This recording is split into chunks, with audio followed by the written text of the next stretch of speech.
A very good morning, children. Today we are going to start a new topic, articles. तो आज का हमारा topic है articles. आज हम आर्टिकल्स के बारे में पढ़ेंगे.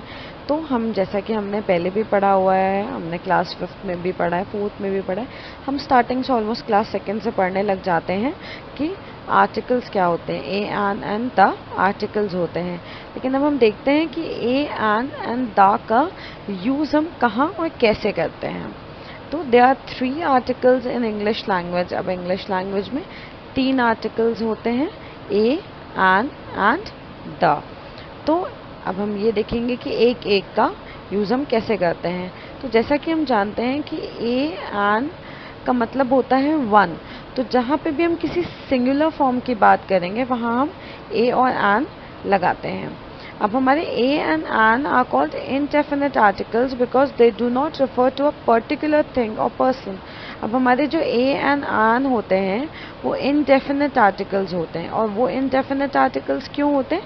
क्योंकि वो किसी पर्टिकुलर, कभी किसी को स्पेसिफिक होके किसी एक पर्टिकुलर चीज़ के बारे में किसी को स्पेसिफाई नहीं करते हैं कि हम किसी पर्टिकुलर पीपल की बात कर रहे हैं, किसी पर्टिकुलर पर्सन की बात कर रहे हैं या किसी पर्टिकुलर थिंग की बात कर रहा हूँ. तो इसलिए ये मतलब इनडेफिनिट आर्टिकल्स होते हैं, क्योंकि कभी ये किसी स्पेसिफिक चीज़ को बताने के लिए हम ए और एन का यूज़ नहीं करते हैं.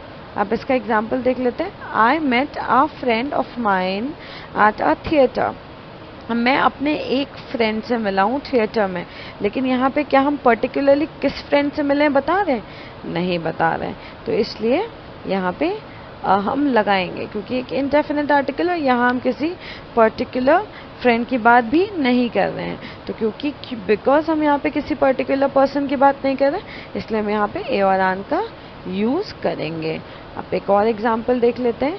I bought N olive green trouser. अब इसने एक ऑलिव ग्रीन ट्राउज़र खरीदे, लेकिन वो किस तरीके की कुछ डिफाइन किया हुआ है? नहीं.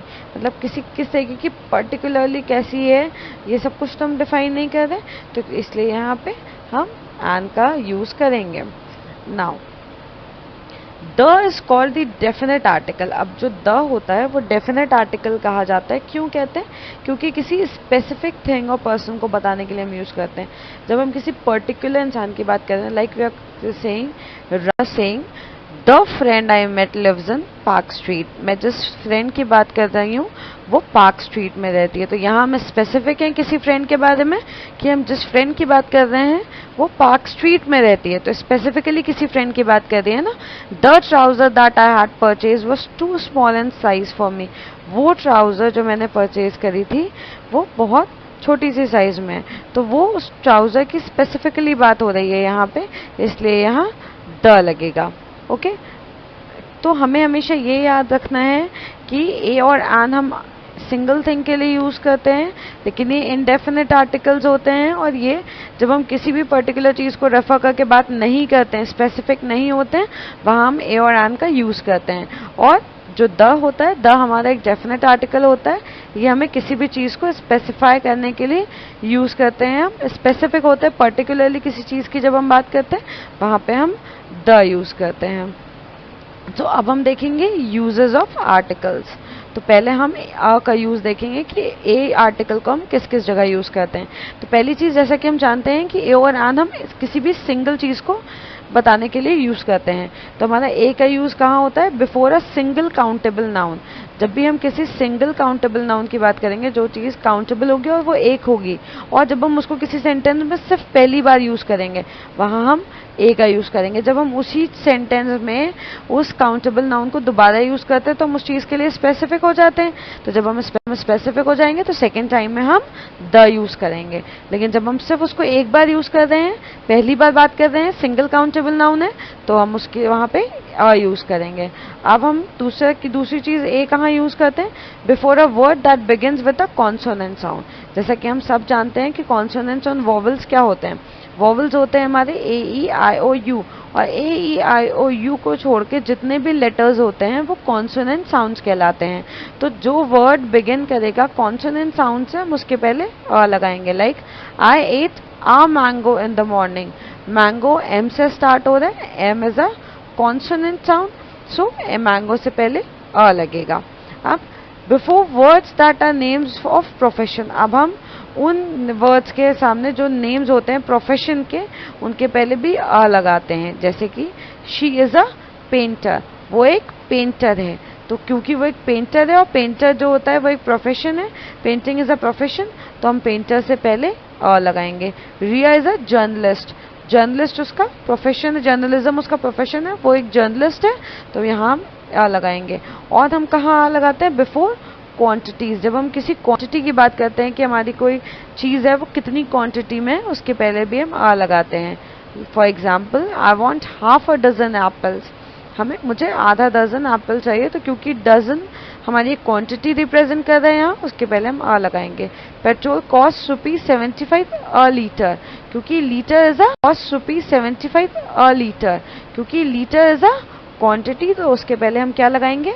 आ लगाएंगे। अब हम देखते हैं और कि हम एन का यूज़ कहाँ करते हैं। तो एन का यूज़ पहली चीज़ हम करते हैं सिंगल काउंटेबल नाउन में, जैसा कि हमने पहले बताया कि ए और एन दोनों का मतलब होता है वन, तो इसका भी यूज़ सिंगल काउंटेबल नाउन में होता है, जैसे कि हम आ का करते हैं, और सिर्फ फर्स्ट टाइम में ही होता है। जब वो सेकंड टाइम में आ जाएगा, इसका मतलब है कि हम पर्टिकुलर हो जाएंगे किसी सेंटेंस में। अगर हम उसी नाउन को सेकंड टाइम यूज़ करते हैं तो उस नाउन को लेके हम पर्टिकुलर हो रहे हैं, और जब पर्टिकुलर हो जाएंगे तो वहाँ पे द लगाएंगे। लेकिन जब हम उसको एक बार यूज़ कर रहे हैं और वो सिंगल काउंटेबल नाउन है, और तब हम उसमें एन लगाएंगे। और कब हम एन लगाएंगे, हमें ये भी ध्यान रखना है कि ए और एन सिंगल काउंटेबल नाउन के साथ तो लगता है, लेकिन अगर उसका वो जो नाउन है वो कॉन्सोनेंट से स्टार्ट होगा तो आ लगेगा, और वॉवल से स्टार्ट होगा तो नाउन लगेगा। और वॉवल्स हमारे क्या होते हैं? A, E, I, O, U. Now the next thing is that, जैसा कि मैंने बताया, before a word that begins with a vowel sound.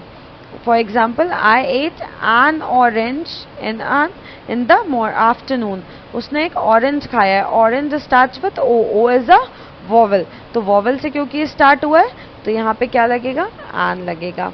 Meenu bought an umbrella, Meenu ने अम्ब्रेला खरीदा है। A, E, I, O, U, U is a vowel and umbrella starts with a vowel sound, so Meenu bought an umbrella.